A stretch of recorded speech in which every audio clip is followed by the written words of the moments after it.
Hi, guys. You want me to set up a breakout room for you and Noah and Kaylin? And Stephanie, I think you weren't in that, so you're welcome to, I suppose. But is that what you wanted me to do?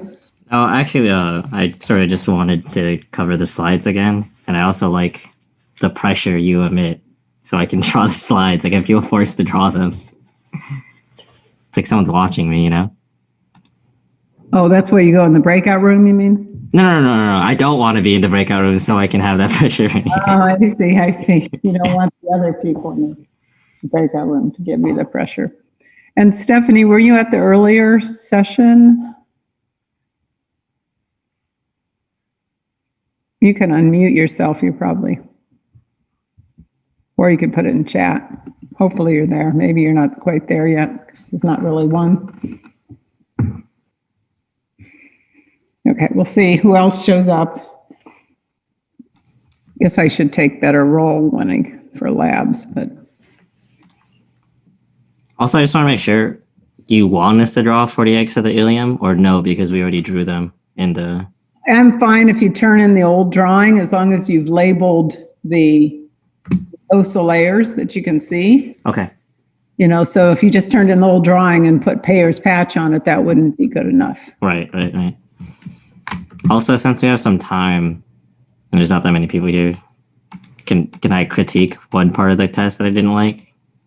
Okay. For question 14, I felt like it was worded very confusing because it contained a double negative. Oh, did it? Yeah, it basically said, which of the following is not a reason of why infants can't control their bladder. And I mean, I got it wrong. I knew what the answer was after, and I can see why it was. I just feel like it was double negatives made it really confusing. It used too much brain power for me to like read it, if you will. So I guess maybe in future tests, like I'm hoping there's no more double negatives. So I'm trying to think how to word that differently. I mean, the only thing I could come up with is what is the difference between an adult and a young infant that means that causes the infant to be unable to control its bladder. But there's still it's not a true double negative, I don't think. Because, No, I can see why it's not a double negative because the subject isn't the same. But I think just the fact that double negatives registered in my brain, I was like, wait, what am I reading this right? Well, if that's the main problem, then, hopefully others. Yeah, I think an easier way for me to read it, I thought about it afterwards, which I should have just thought about it then, would have been like, infants cannot control their urine. What is not a reason for this? Right? Yeah. Yeah, that's how I should have thought about it, but I just, for whatever reason, just blanked out. You can always type that in. You can say, could this be reworded as blah, Oh, okay. Yeah, I guess next time if I have a question like that, I'll do that. Privately. Yeah. So, okay. All right. Stephanie, are you here yet? Maybe you're still on mute. Maybe she's just drawing away, doing her thing. So you wanted to go over a few of the slides, or do you want to just work on your slides? Still was unclear, Noah, what you were saying. Yeah, I'm pretty confident that duodenums and those layers, since those are pretty apparent. The ilium's mucosal layers are sort of confusing to me just because the Payer's patch sort of makes it look weird. And the jejunum's pretty much the same as the duodenum. And then I believe that's all we had to draw other than the rectal anal border, right? Right. Duodenum, and there's a couple of magnifications of that. Mm-hmm. A couple magnifications of that. The ilium, there's only one magnification, and the rectal anal border. So what does that make about 6 slides that you're drawing? Yeah, it's about.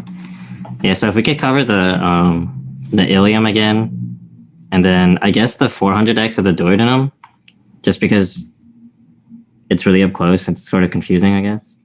All right, well, here's the first one on my list is the 400. Let me share that. 400 of the duodenum. So on the far right side here, this is all of the epithelial layers. So that's going to include, let me use the pointy thing instead of this X or whatever that thing is. So that includes these guys, and you can see their nuclei are all parallel to each other. That's because these are simple columnar epithelial cells. They always have their nuclei at the base of the column, and then above it is, their cytoplasm. So anything that's underneath that, that's kind of randomly organized, is lamina propria. So all this stuff in between, that's what somebody asked earlier, all that's lamina propria. So this isn't very dark here, but I think you can see kind of right here, there's where there's gaps. It kind of goes along here. This is that muscularis mucosa. So there's kind of a layer there. Unfortunately, in this, the way the light was, this doesn't come out looking very stained here. And I'm only going by the texture.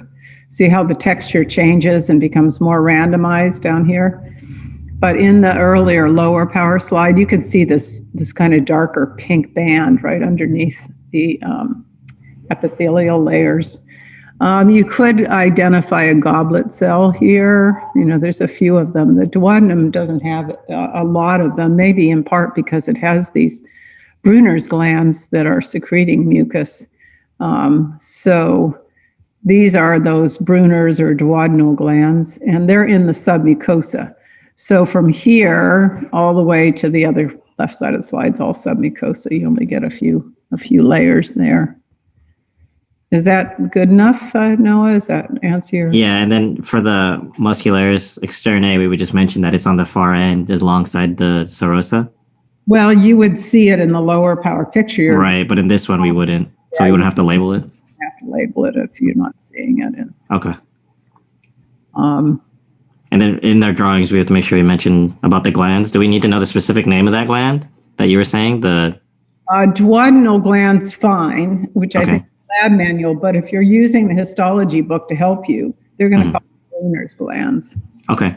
And then either's a fine answer then, right? Yeah, either one's a fine answer. Okay. Right, and then you wanted the ileum, right? Right. And I don't know if Kaylin, if you have anything else, but we could do those too. Ileum at 40x, and I may have gone through this one a little bit fast because I, kept assuming, oh yeah, you drew this before, but we didn't label these layers, and it's pretty low power. So even though it's low power, did I get the drawing thing? If you look really closely, I'm wondering if I can blow it up even more. I probably can if I move all these control things away. Let's see if I can. Go back to the mouse. See, if you blow it up, you can see, let me get back to the pointer. You can see a bunch of goblet cells. See these? These are just filled with mucus. They look like little bubbles almost along the mucosal membrane. And then all of that is lamina propria. All of this. This is a kind of bad angle of section, so you never get to see, in this view, at least at this low power, you never get to see these guys go all the way to the surface, but they do. It's just they're kind of cut and cross section. And then you can see the muscle here. It's not very pink right here, but you can see it's kind of fibrous and going all parallel to each other. So that's the muscularis mucosa. And then submucosa starts here and goes all the way to the left side of the slide with the Peyer's patches embedded in them. And if I zoom back down, if I remember, if I zoom, maybe I'll go somewhere in between. Over here is the muscularis externae. So you have a bit of the muscularis externae. So everything but the serosa is visible. on this. All the layers are visible. Okay. Yeah, that's perfect. That helps me out a lot, actually. How about you, Kaylin? Did you have anything you needed? I'm good. I'm just listening. Okay. And I don't know if you're here, Stephanie, or you're quietly listening to music and working. Maybe she's just using the time. Oh, okay. Were you there earlier this morning then? Yes. Okay. All right. So if there are any slides you need me or any help, just let me know. Right? For all of you. And it sounds like you want to not be in a breakout room. You just want to do your thing. Okay. I'm going to stop sharing that. And yeah, I'm kind of over there. I have to confess, starting to make Christmas cookies. So just call out. I do hear you unless, I had the microwave was going with my lunch earlier. So just call out loudly and I will come over. Are you making Christmas sugar cookies? Is that what that is? Oh, I'm trying something I've never made. So this is experiment. It's okay. Dried apricots and pecans. Oh, festive. Okay, cool. So we'll see. The recipe has been hanging around for years and I never made it, but I try it. Oh, I hope it turns out well. How was Thanksgiving? Did you end up making something? We made sushi. You made sushi. Okay. It was just two of us. It made no sense to have a yeah. So, and we both like sushi. So. Well, you actually made your own sushi. Like you made the rolls and everything? Well, normally I make the rolls and they're just California rolls with the phony shrimp, but I bought crab and shrimp, real shrimp. And we tried for the first time to make those cones. Mm-hmm. Oh, the hand rolls. Hand rolls of the cones. And then we had to sit there and watch it on YouTube. But it made it different anyways. How about you? Did you have a good time? Yeah, so I actually wanted to spend this year making my own turkey from scratch and brine it and everything. But my girlfriend's parents, they ended up calling me. They're like, "Oh, we're having more guests than we thought we would. Can we use your oven to make like another turkey?" And it bothers me because they pre-bought like a meal, so it's pre-cooked turkey and everything. And it was like, I really wanted a juicy turkey, It was really dry. They loved it though. I mean, they had a blast. I was like, okay, if this is what you guys like. Well, I never brined it until recently, and it makes a huge difference. I've heard. I've always tried to learn the science behind it because to me, cooking is sort of like a science, getting everything right. But well, I'm sure Alton Brown probably has something on it, so you can look him up on YouTube. Oh yeah, Alton Brown is probably one of my favorite. Like, Good Eats was such a good show. Yeah, well, he still does stuff on YouTube. Yeah, he's a bit older now, though, I've heard. Yeah, and I think it's his own personal kitchen he's doing it. Oh, okay, cool. Yeah, but I use dry brine. I have never tried doing wet brine. Oh, really? I've usually heard most people doing a wet brine where they just let it soak in like salt water and oranges, rosemary, maybe. Oh, really? No, yeah. It's like herbs and salts. Oh, okay. Have you ever tried deep frying a turkey? I have not done it myself, but I've gone to, Thanksgivings where somebody else did, but I would never do that. Yeah, it sounds, I heard it makes the turkey super moist, but yeah, I don't want to risk it. I've seen turkey explosions. Okay. All right. Well, I'm glad you got to eat a turkey, even if it was dry. Yeah. I'm glad you got your sushi. That sounds like an experience. Well, it's different, so. Okay, guys. So just yell out when you need me. All right.